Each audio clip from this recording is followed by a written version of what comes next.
Property की खरीदारी पर उसको मुतलका सब रजिस्ट्रार के पास जो है वो रजिस्टर करवाना ज़रूरी है। अगर हम कोई प्रॉपर्टी खरीदते हैं और उसको मुतलका सब रजिस्ट्रार के पास जो है वो रजिस्टर नहीं करवाते, यानी रजिस्ट्री नहीं बनवाते, तो हमें मालकाना हकूक जो है उस वक्त तक हासिल नहीं होते जब तक हम उस प्रॉपर्टी को जो है मुतलका सब रजिस्ट्रार के पास जो है वो रजिस्टर करवाकर अपनी जो है वो रजिस्ट्री जो है वो नहीं बनवा लेते। जब गवर्नमेंट कोई प्रॉपर्टी रजिस्टर करती है तो उसकी बाबत जो है गवर्नमेंट उस रजिस्ट्रेशन की बाबत जो है वो फीसिस वसूल करती है। और अगर कोई शख्स जो है वो किसी प्रॉपर्टी को खरीदता है, वो प्रॉपर्टी जो है वो देहाती भी हो सकती है, शहरी भी हो सकती है, या कंटोनमेंट बोर्ड के एरिया में भी हो सकती है, तो इनकी जो फीसिस है वो उनमें थोड़ा बहुत फर्क हो सकता है। लेकिन अगर कोई शख्स जो है वो देहाती प्रॉपर्टी खरीदता है तो उसको जो है वो क्या जो है उस पर जो है वो एक्सपेंसेस होंगे, उसको क्या सरकारी और गैर सरकारी अखराजात देने पड़ेंगे। इनको देखने से पहले ये प्रॉपर्टी की जो मैंने आपके सामने जो आपको चार्ट नजर आ रहा है, ये प्रॉपर्टी की आप देखें, मैंने इनको 3 कैटेगरीज में तकसीम किया हुआ है। एक प्रॉपर्टी जो है वो रूरल प्रॉपर्टी है जो कि देहाती प्रॉपर्टी होती है, और दूसरी प्रॉपर्टी जो है वो शहरी प्रॉपर्टी है जो कि शहरी इलाकों में होती है। इसका जो बड़ी तहसीलें होती हैं इसका रजिस्ट्रार भी जो है वो अलहदा होता है, यानी सब रजिस्ट्रार जो है वो अर्बन होता है इसका, और जो देहाती प्रॉपर्टी है उसका सब रजिस्ट्रार जो है वो रूरल होता है। जबकि जो छोटी तहसीलें होती हैं इन दोनों इलाकों का जो रजिस्ट्रार है वो एक ही शख्स को जो है वो बना दिया जाता है, क्योंकि वहां पर जो है वो काम होता है। जबकि इसके अलावा आगे जो है वो कंटोनमेंट एरिया प्रॉपर्टी है, ये शहरी प्रॉपर्टी ही कंसिडर होती है, लेकिन इसकी जो फीसिस है इसमें थोड़ा सा फर्क है दूसरी प्रॉपर्टी से, इसलिए ये मैंने चार्ट बनाया हुआ है। इस चार्ट को मैं एंड में आपके साथ डिस्कस करूंगा। लेकिन पहले आप जो एक देहाती प्रॉपर्टी है, जो एक रूरल प्रॉपर्टी है, वो उसकी बाबत जो है वो आप अखराजात देख लेंगे, उस पर जो है वो क्या अखराजात जो है वो लागू हो सकते हैं। तो इसमें आप देखेंगे इसमें जो है वो 2 तरह के अखराजात होते हैं किसी भी प्रॉपर्टी की रजिस्ट्री की बाबत जो है, और मैं इनको 2 कैटेगरीज में तकसीम करता हूँ, जिनमें एक सरकारी अखराजात होते हैं जो कि ऐसे अखराजात होते हैं जो गवर्नमेंट की फीसों की सूरत में होते हैं और गवर्नमेंट हमसे वसूल करती है और उनकी बकायदा हमें जो है वो रसीदात मिलती हैं, इसलिए इनको मैं सरकारी अखराजात कहता हूँ, क्योंकि ये गवर्नमेंट की जो खजाना होता है उसमें जमा हो जाते हैं। जबकि एक इसके अलावा जो है मैंने आगे गैर सरकारी अखराजात लिखे हुए हैं, ये ऐसे अखराजात होते हैं जिसमें हमारे वकील साहब जो हमारी रजिस्ट्री लिखते हैं, या वसीका नवीस साहब जिसने हमें सर्विसेज प्रोवाइड करनी होती हैं और हमारी जो है वो रजिस्ट्री लिखनी होती है, यानी वसीका लिखना होता है, उस शख्स की फीसें शामिल होती हैं, और कुछ जो मिसलिनियस चार्जेस होते हैं वो भी इसमें शामिल होते हैं। अब पहले हम ये देख लेते हैं कि जो एक रजिस्ट्री है देहाती, उसमें जो है हमें सरकारी अखराजात जो है वो क्या पड़ते हैं। तो इसके लिए ये आप चार्ट मुलाजा करें कि एक जो देहाती हमारे पास रजिस्ट्री है, जो रूरल जो है वो प्रॉपर्टी की बाबत जो है रजिस्ट्री है, उस पर जो हमें क्या चार्जेस पड़ेंगे। तो इसमें ये सबसे पहले देखें स्टाम्प फीस है 3%, जो देहाती प्रॉपर्टी है ना उसमें इस वक्त जो स्टाम्प फीस है वो शहरी प्रॉपर्टी की निस्बत जो है वो 2% ज्यादा है। अगर शहरी प्रॉपर्टी होती तो उसका स्टाम्प फीस जो था वो 1% होना था। देहाती और शहरी प्रॉपर्टी में जो बुनियादी फर्क है वो यही स्टाम्प फीस की फीस का है, जो कि स्टाम्प फीस जो है वो शहरी प्रॉपर्टी में 1% होती है और देहाती प्रॉपर्टी में जो है ये 3% होती है। इनमें यही जो है एक बुनियादी फर्क है, इसके अलावा इनमें कोई फर्क नहीं है। इनके बाकी जो इनके अखराजात है वो बिल्कुल सेम ही होते हैं। अब इसके आगे जो स्टाम्प फीस के आगे मैंने लिखा है रजिस्ट्रेशन फीस 500 रुपये या 1000 रुपये। अगर प्रॉपर्टी की जो मालियत है वो 5 लाख रुपए तक हो तो उस पर जो है रजिस्ट्रेशन फीस जो है 500 रुपये पड़ती है। लेकिन अगर उसकी जो मालियत है वो 5 लाख से तजावज कर जाए तो फिर वो चाहे जितनी भी उसकी मालियत हो उस पर रजिस्ट्रेशन फीस जो है वो 1000 रुपये ही पड़ेगी, इससे ज्यादा नहीं पड़ेगी। फिर पंजाब ने एक अमेंडमेंट की हुई है साल 2021 में, स्टैंप एक्ट 1899 में, जिसके तहत यह है कि अगर प्रॉपर्टी जो है वो कोई बिल्डिंग हो, यानी कोई कंस्ट्रक्टेड प्रॉपर्टी हो और उसका नक्शा पास ना हो मुतलका जो अदारा है उससे, तो पंजाब वाले जो है उस पर जो है 2% जो तय जमीन का होता है उस पर जो है वो भी पेनल्टी डालते हैं। यानी जब चलान बनता है स्टाम्प फीस का तो उसमें अगर वो प्रॉपर्टी कंस्ट्रक्टेड हो और उसका नक्शा पास ना हो तो तय जमीन का जो है वो 2% जो है वो भी उसमें डाल जाता है, क्योंकि जो रजिस्ट्री की जो मालियत बनती है ना वो हमेशा तय जमीन और मलबे दोनों की अलग-अलग मालियत करके तो वो एक इकट्ठी मालियत बनती है। तो फिर जब किसी प्रॉपर्टी का जो नक्शा पास नहीं होता तो फिर जो नक्शा फीस है वो सिर्फ तय जमीन पर पड़ती है, वो टोटल जो प्रॉपर्टी की मालियत होती है उस पर नहीं पड़ती। यहाँ पर लोगों को अक्सर जो है वो धोखा लग जाता है, क्योंकि वो सारी जो मालियत होती है प्रॉपर्टी के उसी पर जो है वो नक्शा फीस डाल देते हैं, जबकि ऐसा नहीं है। अगर ऐसा होता है तो जमा तो जो है वो वही होने हैं, क्योंकि जो सिस्टम है पंजाब में वो ऑटोमेटिक है, तो ऑटोमेटिक ही इस चलान को जनरेट करता है, वो सिर्फ तय जमीन का ही उठाता है, दूसरा नहीं उठाता। तो इसलिए अगर किसी ने आपसे ज्यादा चार्ज कर भी लिए हैं तो आप उससे वो रसीद क्या मांगेंगे तो उसमें वो नहीं आएगा। और ये जो नक्शा फीस का खर्चा होता है ये स्टाम्प फीस के साथ जम होकर, रजिस्ट्रेशन फीस जो है ये भी स्टाम्प फीस के साथ जम होकर एक ही चलान बनता है। और जो अब हमें स्टैम्प पेपर मिलता है उस पर ये सारी फीसें जो है वो लिखी होती हैं, और अलग से चालान भी जो होता है उसकी भी रसीद हमें मिल जाती है। फिर जो देहाती प्रॉपर्टी है, इसमें भी शहरी प्रॉपर्टी की तरह तहसील कौंसिल की जो फीस है वो 1% होती है। और फिर जो देहाती प्रॉपर्टी होती है, अगर इसका रिकॉर्ड जो है ये पटवारी के पास और अराजी रिकॉर्ड सेंटर में हो, तो इस पर जो है सरकारी इंतकाल फीस है 300 रुपये, जो कि स्टेट बैंक में जमा होती है। और अगर देहाती प्रॉपर्टी जो होती है ना, ये शामिल आबादी में भी हो सकती है, यानी उसका कोई जिसको लाल किर के अंदर प्रॉपर्टी कहते हैं वो भी हो सकती है। अगर ऐसी प्रॉपर्टी है तो फिर इंतकाल फीस जमा नहीं होती। जिस तरह शहरी प्रॉपर्टी जो है, अगर उसका पटवारी के पास या अराजी रिकॉर्ड सेंटर में रिकॉर्ड ना हो तो उसकी इंतकाल फीस जो है वो जमा नहीं होती। तो इसलिए अगर ये शामिल आबादी हो देहाती प्रॉपर्टी तो इसकी भी इंतकाल फीस जमा नहीं होती। लेकिन अगर उस वो पटवारी के पास या अराजी रिकॉर्ड सेंटर में उसका रिकॉर्ड हो तो फिर इंतकाल फीस जो है इस पर 300 रुपये जो है वो लाजमी तौर पर जो है वो जमा होती है। इंतकाल फीस बुनियादी तौर पर 500 रुपये है, जिसमें 300 रुपये स्टेट बैंक में जमा होते हैं और 200 रुपये जो है वो नगद ही उस वक्त दे दिए जाते हैं जब हमारी जो रजिस्ट्री जो है वो पास होती है। तो चूंकि उन 200 रुपये की रसीद नहीं मिलती तो इसलिए मैंने उनको सरकारी अखराजात में नहीं लिखा हुआ। आगे आप देखें, तकाबला फीस है जिसको कंपैरिजन फीस भी कहते हैं, ये 100 रुपये है। ये हर रजिस्ट्री के साथ जो है वो लाजमी तौर पर जमा होती है। अगर पंजाब में अगर आप देखें ना, जो रजिस्ट्री की बाबा वेबसाइट है पंजाब गवर्नमेंट की, तो उसको अगर आप देखेंगे तो वहां पर जो है वो कंपैरिजन फीस का एक टैब बना हुआ है। ये 100 रुपये का एक चालान बनता है। जब भी हम रजिस्ट्री जो है वो करवाते हैं तो 100 रुपये का ये एक चालान जो है ये भी जमा होता है। फिर PLRA सर्विस चार्जेस है, पंजाब लैंड रिकॉर्ड अथॉरिटी जो है ये रजिस्ट्री के मामला को कंट्रोल करती है और ये सर्विस चार्जेस की मद में जो है वो 1300 रुपये जो है ये वसूल करती है। तो इस तरह ये जो सूबाई गवर्नमेंट है उसके चार्जेस आ जाते हैं, जिसमें स्टाम्प फीस तहसील कौंसिल जो कि सूबाई गवर्नमेंट के अंडर ही होती है, लेकिन जिस तहसील में प्रॉपर्टी ट्रांसफर होती है ये वही तहसील जो है ये 1% जो है फीस वसूल करती है, लेकिन ये सूबाई गवर्नमेंट के अंडर होती है, लेकिन इसलिए आप इसको सूबाई गवर्नमेंट की फीस में ही शामिल कर सकते हैं। फिर इंतकाल फीस, तकाबला फीस, PLRA सर्विस चार्ज, ये सब फीसें जो है ये सूबाई गवर्नमेंट की हैं। आगे आप देखेंगे तो मैंने नंबर 6 पे एडवांस टैक्स 236K का लिखा हुआ है। ये जो शख्स प्रॉपर्टी खरीदता है, अगर वो फाइलर हो तो 3% और अगर नॉन फाइलर हो तो 10.5%, फिर काफी हैवी पेनल्टी पड़ती है उसको। ये इनकम टैक्स वाले FBR वाले इनकम टैक्स ऑर्डिनेंस 2001 के सेक्शन 236K के तहत जो है उससे वसूल करते हैं।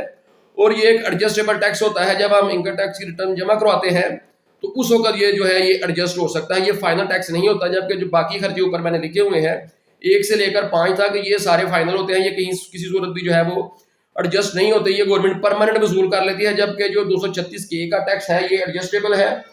और इसके साथ जो 236C का जो टैक्स है ये भी इनकम टैक्स वाले जो है FBR वाले इनकम टैक्स ऑर्डिनेंस 2001 के तहत जो है फरोख्त अंदाज से वसूल करते हैं। ये भी एक एडजस्टेबल टैक्स है, इसको विद होल्डिंग टैक्स भी कहते हैं, और ये एडवांस टैक्स है, इसको भी विद होल्डिंग टैक्स कहते हैं। लेकिन ये गवर्नमेंट जो है ये एडवांस की सूरत में वसूल कर लेती है कि जब आप रिटर्न जमा कराओगे अगर आपका ज्यादा बना तो आप दे देना, वरना इसी में आपका जो है वो हम टैक्स जो है वो एडजस्ट कर लेंगे। तो इस तरह एक देहाती प्रॉपर्टी पर ये जो सरकारी अखराजात है ये सारे मैंने आपके सामने बताए, जिसमें देहाती और शहरी प्रॉपर्टी में सिर्फ एक ही बुनियादी फर्क है कि इनकी जो स्टैम्प फीस है उसमें फर्क है। देहाती प्रॉपर्टी का जो स्टैम्प फीस है वो 3% और शहरी प्रॉपर्टी की जो स्टैम्प फीस है वो 1% होती है। बाकी इनकी तमाम जो फीसेज हैं वो बिल्कुल ही जो है वो एक जैसी होती हैं। अब ये सरकारी अखराजात देखने के बाद अब आपको मैं जो गैर सरकारी अखराजात है उनकी बाबत जो है इंफॉर्मेशन दे दूं। जो गैर सरकारी अखराजात होते हैं इनमें आप सबसे पहले जो चीज़ देखें वो ये है कि जिस वकील साहब से आपने रजिस्ट्री लिखवाई या जिनसे आपने सर्विसेज ली उनकी फीस होती है। वो कोई वसीका निवीसी भी होते हैं, कचहरी में बैठे होते हैं, ये रजिस्ट्री के मामलों को बड़ी अच्छी तरह समझते हैं और ये बड़े अच्छे तरीके से जो है रजिस्ट्रियाँ करवा देते हैं। आप वकील से फीस जो है रजिस्ट्री करवा लें, वसीका निवीस से करवा लें, कोई फर्क नहीं पड़ता, सिर्फ उसकी जो वर्डिंग है वो आप जरा पढ़ लिया करें, वो ठीक होनी चाहिए। तो ये जो फीस वकील और वसीका नवीस जो है इसकी जो फीस है ये 5,000 रुपये से लेकर जो है 20,000 रुपये तक हो सकती है। ये वेरी करती है रजिस्ट्री टू रजिस्ट्री। आप इस बाबत जो है अपने सर्विस प्रोवाइडर से, जो कोई वकील भी या वसीका नवीस भी हो सकता है, उससे निगोशिएशन कर सकते हैं। आप उसको कह सकते हैं भाई मैं तो 5,000 से ज़्यादा नहीं दे सकता, 7,000 दूंगा, 8 दूंगा। तो आप वो निगोशिएशन करके अपनी फीस जो है वो एक नॉर्मल जो है वो तय कर सकते हैं। आप हमेशा याद रखें कि सरकारी फीसें जो है उनकी आपने रसीदें लेनी है, उसमें आपसे किसी सूरत भी जो है वो फ्रॉड नहीं हो सकता। और जो फीस वकील और वसीका नवीस की फीस होती है इस पे आकर अक्सर जो है वो चीटिंग हो जाती है। उसमें ये होता है कि ये अपने भी कुछ काफ़ी अखराजात डाल लेते हैं जिनका आपको पता नहीं चलता क्योंकि आप नए होते हैं इन कामों में। तो इसलिए आप सारे अखराजात की बाकायदा एक रसीद बनवा लें, फिर आपका हमेशा माइंड क्लियर रहेगा। और पूछ लें کہ بھائی مجھے کن کن جو اخراجات ہیں اس کی بابت جو ہے وہ آپ جو ہے وہ مجھے رسیدات مہیا کریں گے، اور کن کی بابت جو ہے آپ مجھے رسیدات مہیا نہیں کریں گے اور کیوں نہیں کریں گے. تو یہ آپ چیزیں پوچھ لیں. یہ غیر سرکاری اخراجات جو ہوتے ہیں ان کی جو ہے وہ رسید جو ہے وہ نہیں ملتی، لیکن یہ رجسٹری کا لازمی حصہ ہوتے ہیں. اس میں جو کمپیوٹر آپریٹر ہوتا ہے جس نے رجسٹری آن لائن کرنی ہوتی ہے وہ 500 روپے تک وہ لے لیتا ہے. اور جیسے میں نے آپ کو پہلے بتایا تھا کہ جو انتقال فیس ہے وہ 500 روپے ہوتی ہے، تو 200 روپے جو ہے وہ اس وقت دیا جاتا ہے جب رجسٹری جو پاس ہوتی ہے وہ نقد ہی لے لیا جاتا ہے، جبکہ 300 روپے میں آپ کو بتا چکا ہوں کہ وہ اسٹیٹ بینک میں جو ہے وہ جمع ہو جاتا ہے. تو یہ انتقال فیس بھی جو ہے میں نے اس میں لکھ دی ہوئی ہے. تو اس طرح یہ جو غیر سرکاری اخراجات ہیں یہ ہو سکتے ہیں. یہ آپ وکیل فیس جو ہے کسی بھی طرح جو ہے آپ نے کوشش کر کے جو ہے وہ کسی حد تک جو ہے وہ طے کر سکتے ہیں. تو اس طرح یہ جو ایک دیہاتی پراپرٹی ہے اس کے سارے اخراجات جو ہے میں نے آپ کے سامنے رکھ دیا، آپ کے سامنے جو آپ کو کلیہ بتا دیا، فارمولہ بتا دیا کہ یہ جو ہے یہ کس طرح اکاؤنٹ ہوں گے. تو آپ ایزیلی جو ہے ان کو اکاؤنٹ جو ہے وہ کر سکتے ہیں. پھر ایک چیز اور یاد رکھے کہ جو رجسٹری ہوتی ہے، جو کوئی بھی رجسٹری ہوتی ہے وہ ہمیشہ ڈی سی ریٹ پہ ہونی ہوتی ہے، ڈی سی ریٹ سے کم نہیں ہو سکتی. اگر پراپرٹی آپ نے ڈی سی ریٹ سے کم خریدی ہے تو آپ ڈی سی ریٹ پر رجسٹری کروانے کے پابند ہیں. لیکن اگر آپ نے پراپرٹی ڈی سی ریٹ سے زیادہ خریدی ہے تو آپ کے پاس آپشن آ جاتی ہے، آپ چاہیں تو ڈی سی ریٹ پہ کروا لیں، چاہیں تو آپ اپنی ایکچوئل قیمت پہ کروا لیں. پھر جو اس کے ریٹ ہوتے ہیں یہ کیسے معلوم ہوتے ہیں؟ تو پنجاب نے تو ایک ویب سائٹ بنا دی ہے جو رجسٹریز کی بابت ہے، جو کہ ابھی آپ کو اسکرین پر نظر آ رہی ہے. آپ اس ویب سائٹ پہ جائیں اور وہاں پر ایک ٹیب ہے ڈی سی ویلیویشن کا، اس ٹیب کو جو ہے آپ کلک کریں. اس ٹیب کو کلک کرنے کے بعد آپ کے سامنے آپشن آ جائے گی. تو آپ اپنی جو رجسٹری ہے دیہاتی، اس کے جو دیہاتی پراپرٹیز ہوتی ہیں ان کے جو ریٹس ہوتے ہیں یہ خسرہ وائز ہوتے ہیں. یہ جو شہری پراپرٹی ہوتی ہے نا ان کے جو ریٹس ہوتے ہیں یہ علاقے کے حساب سے ہوتے ہیں، لیکن جو دیہاتی پراپرٹی کے جو ریٹ ہیں ڈی سی جو اکاؤنٹ کرتے ہیں وہ خسرہ کے حساب سے جو ہے وہ اکاؤنٹ کرتے ہیں. ہر خسرے کا ریٹ علیحدہ ہوتا ہے، اور ایک کھاتے میں جو ہے وہ جتنے خسرے ہوتے ہیں ان میں سب سے جو ہائیسٹ خسرہ ہوتا ہے اس کا ریٹ آپ کو لگانا ہوتا ہے. لیکن اگر آپ کو کوئی اعتراض ہو اس بابت کہ بھائی جو ہائیسٹ خسرہ ہے وہ تو سڑک پر ہے اور میں نے پیچھے جگہ خریدی ہے، یہ تو مجھے تو بہت زیادہ ریٹ پڑ رہا ہے، تو اس کے پاس آپ کے پاس جو ہے ایک آپشن آ جاتی ہے کہ آپ جو ہے وہ ایک درخواست دے کے ڈی سی کو تو اپنا جو ایکچوئل آپ کی پراپرٹی کا ریٹ ہے وہ بھی ڈٹرمن کروا سکتے ہیں، جس سے اگر آپ پر بہت زیادہ ریٹ لگتا ہو تو آپ اس کو جو ہے وہ کم کروا سکتے ہیں. پھر وہ اپلیکیشن ڈی سی کو دے کر جو بھی متعلقہ پٹواری رپورٹ کرے گا آپ کی پراپرٹی کے بابت کہ آپ کی پراپرٹی کس خسرے میں ہے، تو اس کی بابت جو ہے آپ اپنا جو پراپرٹی کا جو ریٹ ہے وہ لگا سکتے ہیں، ڈی سی ریٹ اس بابت جو ہے وہ آپ لگا سکتے ہیں. جبکہ جو ایف بی آر کے ریٹس ہیں یہ تھوڑے مختلف ہوتے ہیں. شہری پراپرٹی میں تو انہوں نے ہر پراپرٹی کی بابت جو ہے وہ ایف بی آر نے اپنے ریٹ علیحدہ بنائے ہوئے ہیں، لیکن جو دیہاتی پراپرٹی ہے اس کی بابت ایف بی آر نے کوئی اسپیسیفکلی ریٹ نہیں بنائے. بس کچھ علاقے جو ہیں جو شہروں کے بالکل ساتھ لگتے ہیں ان کی بابت جو ہے ایف بی آر نے ریٹ بنائے ہوئے ہیں، ان خسروں کی بابت، اور ان کی ڈیٹیل جو ہے انہوں نے متعلقہ سب رجسٹرار آفس کو دے دی ہوئی ہے. یہ آن لائن خسروں کی بابت جو ہے وہ ریٹ ایف بی آر کے نہیں ہیں. تو اس لیے ایف بی آر کی فیس جمع کروانے سے پہلے ایک دفعہ ضروری ہے کہ آپ متعلقہ سب رجسٹرار آفس سے یہ کنفرم کر لیں کہ بھائی ایف بی آر نے تو ان خسروں کی بابت کو ریٹ نہیں دیا ہوا. اگر ایف بی آر نے کوئی ریٹ دیا ہوا ہے تو آپ کو ایف بی آر کی جو فیسیں ہیں کم از کم وہ جو ہے اس ریٹ کے مطابق جو ہے وہ جمع کروانی پڑیں گی جو ایف بی آر کا ریٹ ہوتا ہے. جبکہ رجسٹری کے لیے جو ہے وہ ایف بی آر کا ریٹ ہونا ضروری نہیں، ڈی سی ریٹ جو ہے اسی ریٹ پر جو ہے وہ رجسٹری ہوتی ہے، ایف بی آر کے ریٹ پر جو ہے وہ رجسٹری نہیں ہوتی. ایف بی آر صرف اپنے ریٹ پر اپنی فیسیں جو ہیں 236 کے اور 236 سی کی جو ہے وصول کرتا ہے، باقی اس کا جو ہے وہ ڈی سی ریٹ سے کوئی تعلق واسطہ نہیں ہوتا، اس نے اپنے ہی ریٹ جو ہے وہ بنائے ہوئے ہیں. اب جو میں نے آپ کو پراپرٹی کے ریٹس بتائے اس میں نے شروع میں آپ کو جو وہ 3 پراپرٹیز کی کیٹیگریز بنا کر ایک چارٹ دکھایا تھا. اس چارٹ کو اب ذرا اگر دوبارہ ملاحظہ کریں تو اس میں آپ دیکھیں گے کہ شہری پراپرٹی جو ہے اس پر میں نے سٹامپ فیس جو ہے وہ 1% اور تحصیل کونسل کی جو فیس ہے جس کو transfer of immovable property fee بھی کہتے ہیں وہ بھی 1% لکھی ہوئی ہے. جبکہ دیہاتی پراپرٹی جو ہے اس میں نے سٹامپ فیس جو ہے وہ 3% اور تحصیل کونسل کی جو فیس ہے جس کو transfer of immovable property fee کہتے ہیں وہ میں نے 1% ہی لکھی ہوئی ہے. تو اس طرح شہری اور دیہاتی پراپرٹی جو ہے ان میں جو بنیادی فرق ہے وہ صرف سٹامپ فیس کا ہی ہے، یہ میں نے آپ کو پہلے بھی بتایا ہوا ہے. باقی ان کی تمام فیسیں جو ہے وہ بالکل جو ہے وہ ایک جیسی ہوتی ہیں. اور جو کنٹونمنٹ ایریا کی پراپرٹی ہے یہ صوبائی گورنمنٹ کے انڈر میں نہیں آتی، یہ مرکزی گورنمنٹ کے انڈر آتی ہے.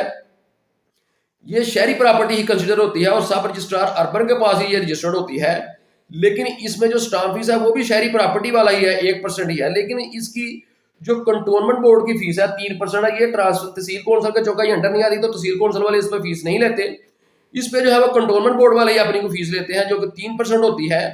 تو اس لیے آپ یہ فرق دیکھ لیں کہ جو कंटोनमेंट बोर्ड एरिया की जो प्रॉपर्टी है इसका शहरी प्रॉपर्टी से जो फर्क है सिर्फ वो उसकी जो है ट्रांसफर ऑफ इमूवेबल प्रॉपर्टी जो कंटोनमेंट बोर्ड की फीस है उसका सिर्फ 3% है। बाकी इन सब प्रॉपर्टीज के 236 के और 236 सी के जो है वो रेट्स जो है वो बिल्कुल जो है वो एक जैसे ही हैं। तो ये आपको, अगर आप इस फर्क को भी समझ लेंगे और आपने ये वीडियो देखी है तो आप इजीली जो है शहरी, देहाती और कंटोनमेंट एरिया की प्रॉपर्टी में जो फर्क है वो कर सकते हैं। लेकिन फिर भी मैंने जो शहरी प्रॉपर्टी है इसकी बाबत जो है मैंने एक डिटेल वीडियो बनाई है जिसमें मैंने तमाम मुतलका लॉज को भी जो है वो डिस्कस किया है और मसाले देकर जो है वो रेट भी निकाले हुए हैं रजिस्ट्रियों के। अगर आप उसको मुलादा कर लेंगे तो आप, मैं समझता हूँ कि शायद आप जो है वो रजिस्ट्री के रेट निकालने के जो है वो एक्सपर्ट ही बन जाए। लेकिन अभी जो मैंने देहाती प्रॉपर्टी आपके सामने इसका रेट निकाला है इससे भी आपका माइंड क्लियर हो चुका होगा।